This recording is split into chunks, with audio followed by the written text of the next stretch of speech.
আসসালামু আলাইকুম। যারা বিশ্বকাপের খেলা সরাসরি লাইভ দেখতে পাচ্ছেন না, তারা এই অ্যাপটির মাধ্যমে খেলা সরাসরি লাইভ দেখতে পারবেন। তো বন্ধুরা, আপনারা দেখতে পাচ্ছেন ফুটবল বিশ্বকাপ FIFA world cup South Korea versus সিজেসিয়ার খেলা লাইভ চলতেছে। তো যদি আমি এখানে ক্লিক করি তাহলে কিন্তু সরাসরি খেলা লাইভ দেখতে পাবো। তো আমি এখান থেকে ক্লিক করতেছি, ম্যাচ কিন্তু আপনার চলতেছে, দেখতে পাচ্ছেন আপনার 45 মিনিটের খেলা চলতেছে।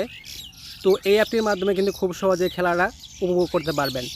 তো বন্ধুরা, আরও এখানে দেখতে পাচ্ছেন ক্যাটাগরি নামে একটা অপশন আছে। যদি আমি ক্যাটাগরিতে ক্লিক করি, এরপর দেখতে পাচ্ছেন ফিফা ওয়ার্ল্ড কাপ 2026। তো এর উপরে ক্লিক করলে এখানে আপনার অনেকগুলো চ্যানেল দেওয়া আছে, TSN 1, TSN 2, বেন স্পোর্ট 1, 2 এরকম দেওয়া আছে, PTV স্পোর্টসও দেওয়া আছে। তো এগুলোর মাধ্যমে কিন্তু আমরা খেলা সরাসরি লাইভ দেখতে পারবো। এখন কথা হচ্ছে ভাই, আমরা এটা কীভাবে ডাউনলোড করব। তো ডাউনলোড করার জন্য আপনি চলে যাবেন আপনার ফোনে থাকা যে কোনো একটি ব্রাউজারে। তো আমি এখান থেকে আমার ফোনে যে থাকা যে ক্রোম ব্রাউজার সেটা ওপেন করতেছি। ওপেন করার পর আপনি সার্চ বারে গিয়ে লিখবেন স্পোর্টসফাই, লিখে সার্চ দেবেন। তো সার্চ দেওয়ার পর আপনাদের এরকম ইন্টারফেস চলে আসবে। তো এখানে দেখতে পাচ্ছেন sportsfiles.com, এর উপরে আপনি ক্লিক করবেন। তো ক্লিক করার পর এখানে দেখতে পাচ্ছেন ফ্রি ডাউনলোড নাও।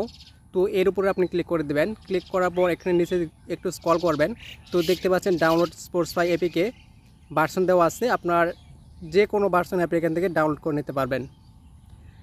তো ডাউনলোড করার পর অ্যাপটি আপনারা ইনস্টল করবেন। ইনস্টল করার পর অবশ্যই আপনারা অ্যাপটির মাধ্যমে খেলা দেখতে পারবেন। তো বন্ধুরা, যদি আপনার এই ভিডিওটি আপনাদের কাছে ভালো লাগে তাহলে প্লিজ ভিডিওতে লাইক, কমেন্ট, শেয়ার করবেন এবং অবশ্যই এই চ্যানেলটা আপনারা সাবস্ক্রাইব করবেন। তো আজকের মতো এই পর্যন্ত, দেখা হবে নেক্সট ভিডিওতে। তো ধন্যবাদ সবাইকে।